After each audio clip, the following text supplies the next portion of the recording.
Welcome to How to Let Go of a Narcissist, where we explore healing journeys and tools to help survivors of narcissistic abuse reclaim their power. Today, I'm honored to have Danielle as my guest, and she's here to share her insights and a little bit about her story. Danielle, welcome. Hello, and thank you for having me. Nice to have you here. To begin, could you share a little bit about yourself and what led you to this point in your healing journey? I'm homeless, jobless, and but I don't sleep outside or in my car. I do have domestic skills that allows me to do a trade. I'll clean your house to stay the night or something, or whatever they need done. I'm just go around and help people basically. But um, my narcissist got me to move in with him. We'd already been married uh 2 years, almost 2 years, or and I in the 2.5 years we've been married, I think we maybe collectively, if I put it together, is 3 months together. So that's not very long. So I moved in with him because he knew I was losing my apartment, and then he promptly relapsed and threw me out, and that's fine with me because I'm not going to be with him. When he's clean and sober, he does the right thing. He's a joy and a blessing and a good man. When he's using, he's mean, violent, and up in my face, and it's horrible. It was hell. I actually call this house the den of death, where love Wow. goes to die. Where love goes to die. And I say it to him. I say it to him. That's he knows the reference. Very stressful relationship. Oh yes, it is beautiful when he's clean and sober, but he can't get any time in. His runs are a year and a half. He's blown through the money he was saving to buy a house for us. First time was $40,000. Second time was $80,000. Now he's only working enough running his company so that he can keep his house and eat and whatever. I'm like, that's not how this is supposed to go. It wasn't what I was promised when we got married, and I'm not going to stand for it. I finally had to uh, take my power back and put boundaries up. And when he didn't like the boundaries, then I don't really care to go over there anymore. And he's starting to get it. Yeah, Right. it's surprising how abuse of alcohol or drugs or something else seems to go hand in hand with the emotional abuse that comes out of narcissism. And that's what you've experienced, it sounds like. Well, he'll clearly tell you, I have a problem with feelings. I don't like to feel my feelings. So he self medicates, becomes a big jerk. And to the ones he loves, the ones that he doesn't know, his supply. Oh my God, they are so stupid. His supply think they're going to keep him in this and that. I'm like, run! You need to go. You don't understand what he's going to do if you stick around too long. So Well, tell me my, about your past. So, is this the first time you've had a relationship or an experience with a narcissist?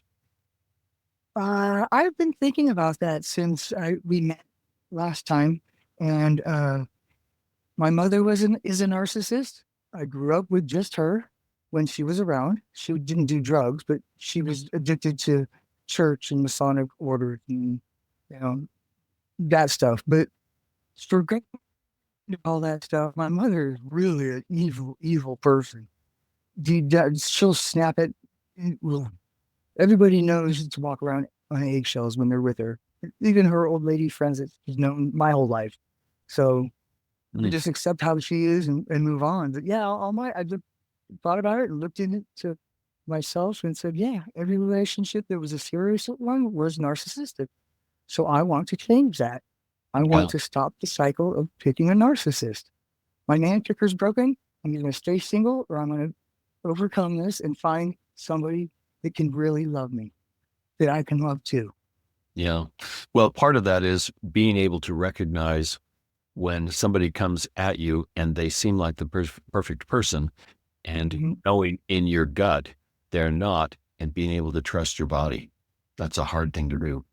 Yeah, I'm a big giver and a helper, like codependent, whatever you want to call it.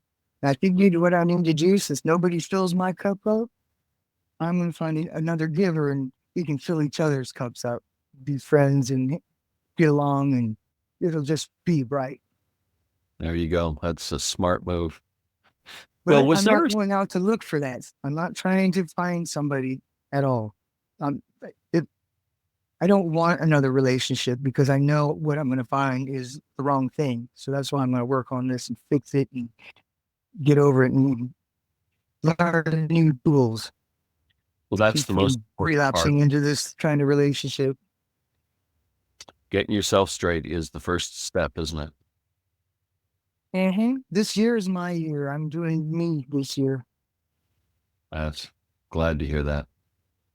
So, in your current or your most recent relationship, can you think of a specific moment or event or realization that made you say, "Yeah, this isn't right, and I can't keep doing this"? What happened that triggered you to break off? To finally get tired of the abuse and not being able to communicate. I like intellectual conversations and not being told what I'm doing, and that when I correct them, I'm lying. So I just finally got fed up. Finally Finally got got fed up. yeah. He And would have you take me broke? down his path of addiction, and I got out of it, and I refused to go back into it. Mm. Had you broken up times before, or was this the first and the last? I will not. I don't care to see him unless he's at a 12-step meeting and consistently going. Yeah, And then I might talk to him. Then it might, I mean, he'd have to start all over romancing me, and I'd have to know that he's got clean time and he's set in it and he's in it. He's going to stay there because apparently gets around me and he wants to relapse because because of his sex addiction. I'm not going to feed into it. I want certain things too, and I'm tired of giving him everything he wants, and I get absolutely nothing. So I don't need to give him anything. I'm going to give that love to myself and learn how to self care mm, and uh, learn good tools and find out reasons for why things are like that and break the cycle. Because I'm watching one of my daughters do exactly like I did. mm. That's hard to see. Hard to see that Mm, cycle pass on, isn't it? well, Think he about wants to be so much like me, and it's like, please don't be like that part of me.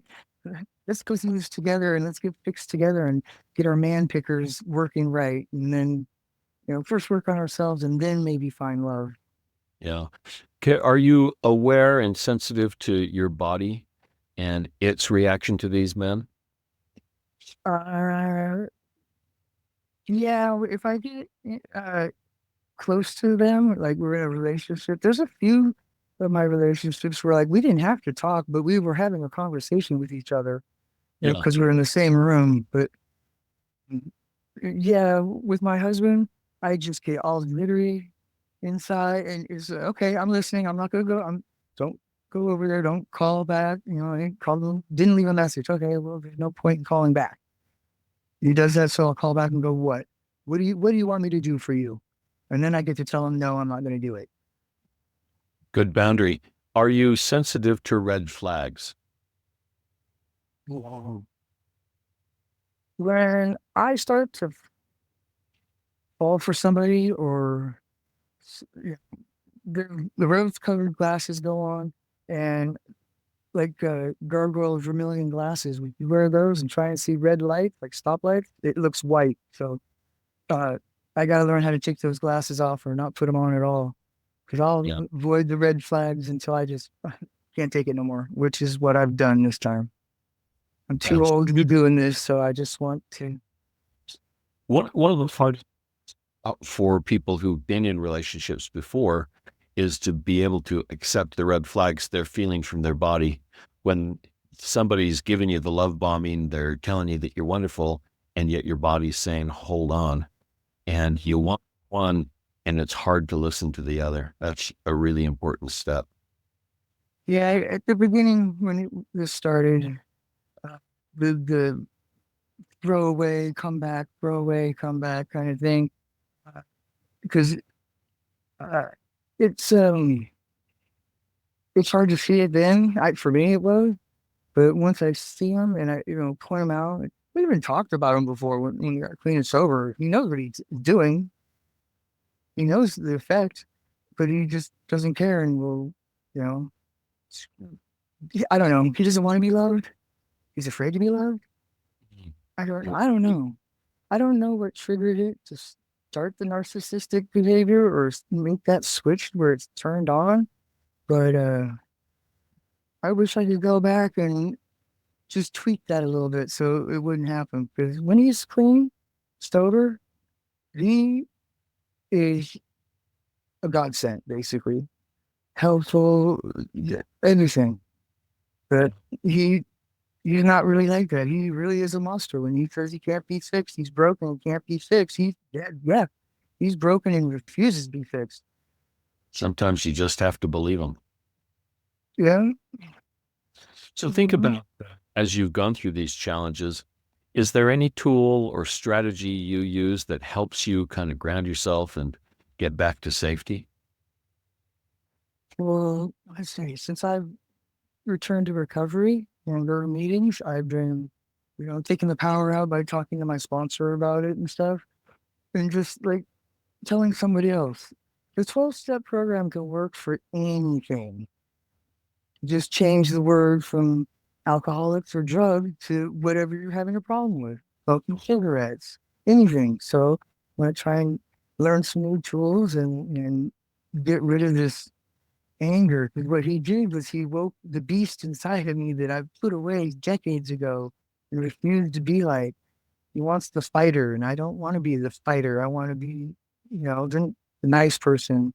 Not so much lover, but I want to give the people that I enjoy and that support me love back and do things for them and be around them. Right. That's a good thing. How do you keep moving when things get tough? Oh, I just get paralyzed with it, and just not be able to do anything.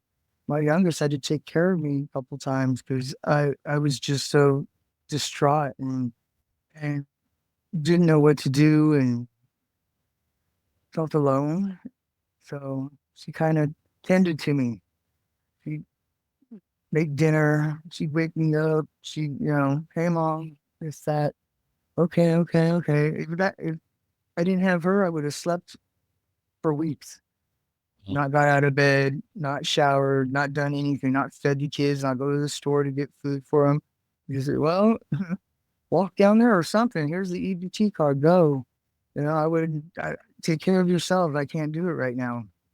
Fortunately, my daughter was there and she was a good nurse and she took good care of me, the best she could for her age at the time. And so I gotta do it for myself so I can take care of them and enjoy my family. Yeah. The families, certain family members are the ones that didn't leave me. Just he wasn't discussed anymore. I joined, but we didn't ever discuss the relationship because they all hated him. Yeah. I should hate him too, but I'm always compelled to go back when they, kind of like a push by a little hand of God. You're going to be the angel that saved him. No, I'm not. I'm not going to be the angel that saved him because he's going to be the devil that kills me first. That's the trauma bond speaking, the one that says that you be back and save him. And that's one of those things that you need to listen to in your body. When you say, no, I'm not, that's the real truth. It is not your job to save him. I'm going to save myself. That's what I'm doing all this year is about me and learning to be me. I've now evolved because of this trauma and I'm going to come out bigger, better, stronger, and hopefully more loving to myself than anyone else. Because that's where I lose sight of everything is I don't take my self-care. I'm too busy taking care of somebody else, focusing on somebody else. So that's when you're vulnerable. So if I learn how to self-care this year and I get it down by the end of the year, next year should be even better. That's the money. Well, if you could go back and give your past self one piece of advice, especially during your hardest moments, what would that advice be? Um, Well, if I let the one inside me, that all the negative stuff that I don't want to be, that I locked away, she wants out, and she's the one that would be automatically just, nope, you're not going. Nope, you're not going. So I have to give her a little bit of control, and it helps because she's the one that's going to keep the boundaries. So I'm setting boundaries, and she's the enforcer of the boundaries, and she'll make sure I keep them to myself. But every once in a while, I do slip, answer the phone or something, and why did I do that? Oh, Jesus.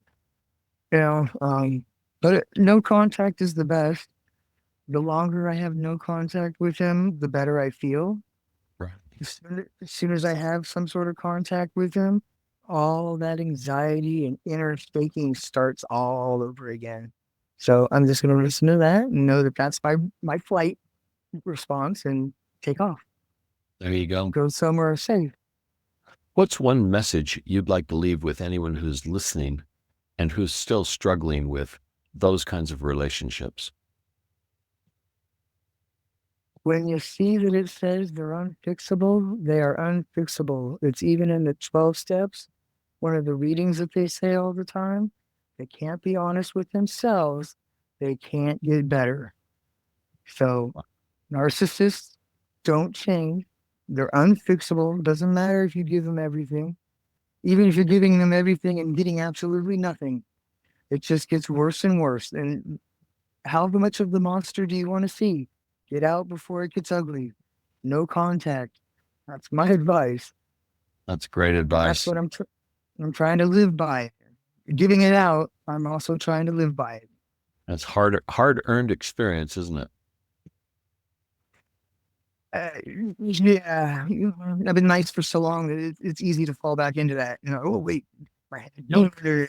Start to feel the heart pound a little faster. No, no, no, no. Okay, all right, I gotta listen to that.